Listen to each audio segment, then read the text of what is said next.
When the Wasps Drowned by Claire Wigfall. That was the summer Therese stepped on the wasp's nest and brought an end to our barefoot wanderings when the sun shone every day and everybody commented upon it. Old ladies on park benches fanning themselves with well-thumbed issues of Woman's Own would sigh, "Oh, isn't it hot?" And I, hungry for conversation, would sit tall on the wooden seat and smile as I agreed, eyes darting to see if they might say anything more.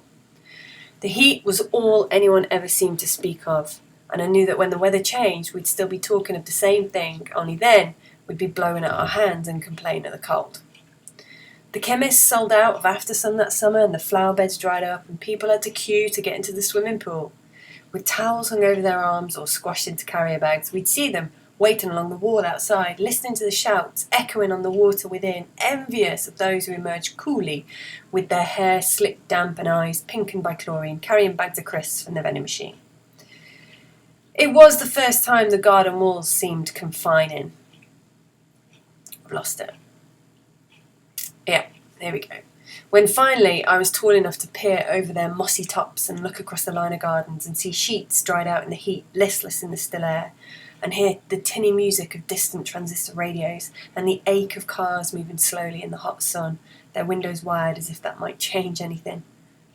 That was the summer they dug up Mr. Mordecai's garden. We heard her screams from inside. I was standing at the sink, barefoot on the lino, washing up the breakfast dishes, soaping them lazily as I watched the light play on the bubbles. Tyler was curled under the kitchen table, pushing a toy truck back and forth, smiling at the rattle of its metal wheels. Her screaming, the way it broke the day, so shocked me that I dropped a glass, which smashed on the tap and fell into the dishwater below. She was running in circles round the garden, shrieking, a halo of angry wasps blurring her shape, her pigtails dancing. For the first few moments, I just stood, mouth agape, watching her through the grime of the kitchen window, not wanting to go anywhere near Therese or all those wasps. And as I ran to the back door, Tyler rose and toddled after me. I remember him laughing as I turned the hose on her. He thought it was all a joke. But dripping with water, her sundress clinging to a polka dot of red welts, Therese continued to scream into the afternoon. Around her on the grass, wasps lay dark on their backs, legs kicking, wings too sodden to fly. Mum was out at work all day. She left us to our own devices. Sometimes I'd take them out, Therese picking at her scabs, Tyler strapped in the buggy, and we'd walk down to the park and I'd sit by the swings and watch the boys. They'd stand in a huddle by the public loos puffing on cigarettes. Other days, we'd just lie in the garden and absorb the heat. I'd finished a bikini from a pair of pink knickers and an old vest. I'd fashioned a bikini from a pair of pink knickers and an old vest, which I'd cropped just below my nipples. I had a pair of green plastic sunglasses I'd bought at the corner shop and the yellow flip-flops Mum now insisted we wear. I'd sunbathe while Therese scoured the grass for wasp corpses. When she found one, she'd place it on a paving slab and, using a stone, pound its body to dust. Tyler would squat sagely beside her. I'd watch them idly, lift an arm perhaps to point out another dead wasp lodged between blades of grass. It was maybe early August when she and Tyler started to dig under the garden wall. Sitting in its shadow, they scratched away with sticks, collecting the dry earth in a plastic bucket. "Help us, Evelyn," they'd say. "We're digging to Australia." But I'd just roll my eyes and turn the page of my magazine. The task would occupy them for a while, and then they'd come and loll next to me, Tyler flat out on his stomach, snuffling as the grass tickled his nostrils, Therese plaiting together thin strands of my hair. So we'd lie and wait for Mum to come home, her uniform sweaty round the edges, and then she'd sit, her legs up on one of the kitchen chairs, complaining how her feet were swollen, watching as we prepared the fish fingers or chicken nuggets. In that heat, everything seemed an effort. There was a day I remember. I was lying on my side, eyes closed. Therese, finished her digging, was flopped next to me. One plump arm was curled in a damp embrace around my knee. She was breathing hotly against my hip. I opened my eyes in a slow squint against the sun. Therese's other arm was flung out above her head. It was the glint that caught my eye. I only saw it as she jerked her hand at the buzz of a fly. Wedged on her thumb was a thin gold ring, studded with small diamonds. There was dirt lodged between the stones, but still they caught the sunlight and glimmered. At first I didn't react, I just lay there watching. "Therese," I said finally, "where'd you get that ring?" "Found it," she sighed. I heaved myself up on one elbow and took her hand in mine to look more closely at the small piece of jewellery. "Where?" I asked. Therese yawned before rolling onto one side and up. She walked me to the hole they'd been digging. It was deep and long now, tunnelling under our wall and into Mr. Mordecai's garden. We knelt down and peered into its depths. It was too dark to see much. Therese took my hand and guided it into the hole. Straight away I knew what it was I could feel, but I told Therese to run in and find the torch. She came back a moment later and we angled the light. At the end of the tunnel, a pale hand reached towards us. We said nothing as we looked. The skin was mauve in places, the fingernails chipped and clogged with soil.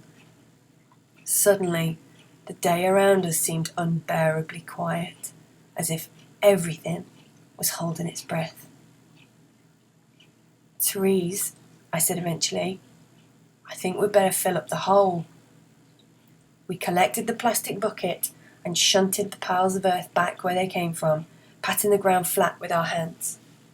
Leaning across to her, I took the ring from Therese's thumb and slipped it onto my right index finger. She didn't protest. And so the digging stopped.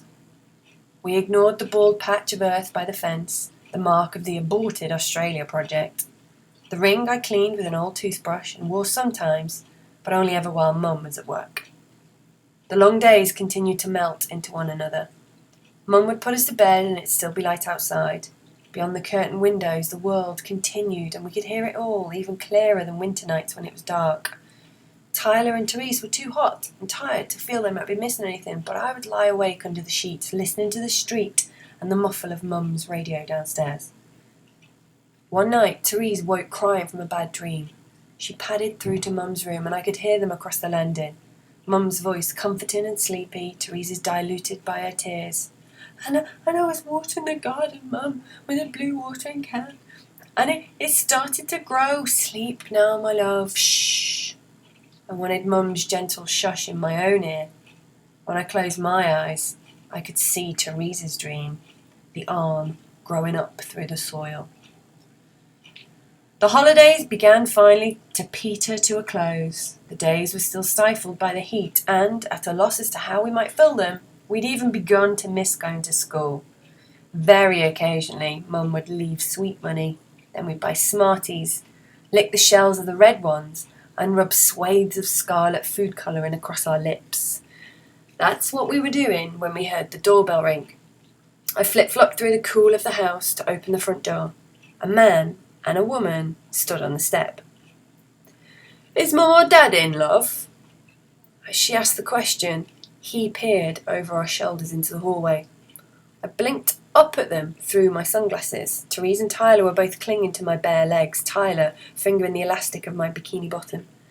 Pouting smarty red lips, I told them Mum was at work, wouldn't be home until 6. I held my right hand behind my back. The woman bent towards us and smiled. I tried to stand taller. "Well, maybe you can help us then. We're from the police.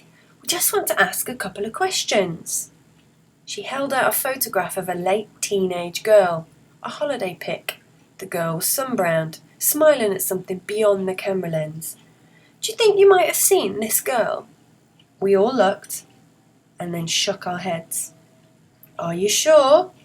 She held the photo closer. "You wouldn't have seen her on the street or anything?" We all shook our heads again. The man loosened his collar, wiped a trickle of perspiration from his forehead. He caught my glance and smiled. I didn't smile back. "Well, that's all then," said the woman, lowering the picture to her side. "You've been very helpful. Thank you." She stretched out a hand to ruffle Tyler's curls. He pressed closer against my leg. I shut the door, and we waited a while, heard them walking down our garden path and unlatching Mr. Mordecai's gate next door. My fingers, fiddling unconsciously, played with the ring for a moment as we stood together in the dark hallway. None of us said a thing. Taking Therese and Tyler by the hand, I turned and we stepped back out into the sunlight of the garden.